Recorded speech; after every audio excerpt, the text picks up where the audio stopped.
perfect.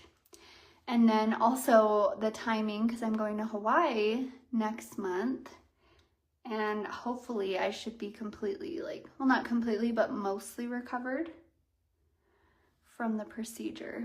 So I'll keep you guys in the loop. We'll see how it goes. All right, I'm just taking a little bit of brow gel and brushing that up through my brows. I do have them laminated right now, and I still have a little bit of a tint in them, so I feel like they still look really good. I don't really have to fill them in, but some of the hairs were a little bit wonky, so I'm just kind of using the brow gel to get them up into their position, you know?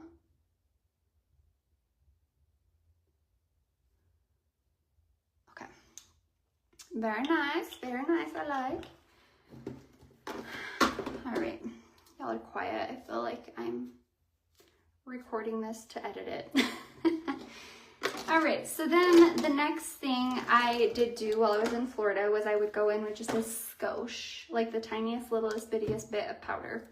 So I would first I would set my face with a setting spray, and then, which that actually feels really good. It doesn't feel like tight like it did last time when I put it over powder, so that's good. But then I would go in with my Ophir bronzing powder in the shade medium, and I just kind of dip back and forth between each color, and then I press that in the areas where I did my bronzer. And this just kind of, it gives it insurance, sets it without diffusing the color too much. Well, actually it doesn't at all. It actually puts more color there. So I just kind of dust that over top and then bring it down onto my neck, okay? And then the next thing I did was I would go in with just a skosh of powder blush. Again, I like to call these steps insurance for your makeup.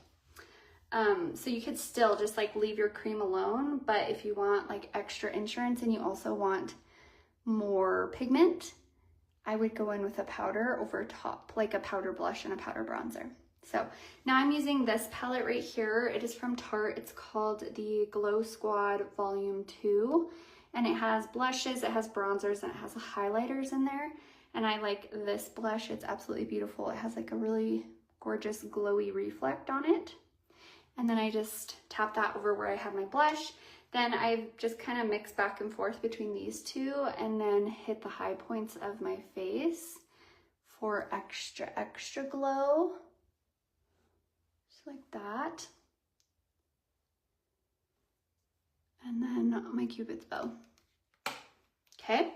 And then the very, very last step, I would sometimes skip this, but if you have like really porous skin or just porous areas, like I have this little blemish that's healing, and you can see I have like pores here. If I want to blur it, I'll use my Red Aspen translucent setting powder, which I love. I do have a link for it. If you go to esmebascom.com, go to makeup, you'll find it there. And I'm just going to use the blend brush from Saint, and I'm just going to tap that right over top of that spot right there. And you can see it does a really good job at blurring without drying the skin, which is very important for me. So I just kind of tap it over top. In the summer, I can use a powder puff, but in the winter, I like to use a fluffy brush just to keep it more airy so that it's not like very super mattifying, you know what I mean? And then I'll just take kind of whatever's residual and go right up underneath where we bronzed. And then I'll sometimes just take a tiny bit right here over my line on my forehead. But it does a really good job at blurring a little bit. Again, that's the Red Aspen Translucent Setting Powder. She's Gorgina. Okay, I felt like there was something